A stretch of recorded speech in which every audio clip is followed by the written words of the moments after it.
Սա քիշմիշ խելոյինն է, ամերիկյան քիշմիշը, մաքուր քիշմիշը, որից ոչ ման չկա, ոչ երադում են։ Սա այս տարվա ապրիլի 24-ին դրած պատվաստն է, սա մայր վազի հատվածն է, սա արդեն պատվաստի հատվածն է, նայեք, որ համարյա կրկնակի հաստատվել է։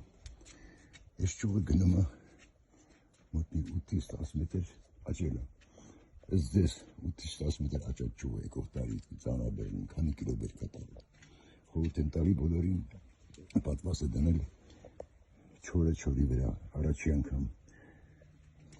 մարտի երկրորդ կեսին, երբ որ ֆիտաշարժը սկսում է, բողոքները սկսում են ուռչել, մինչև ուռչել են։ Երկրորդ անգամ ֆիտաշարժից հետո մայիս-ապրիլի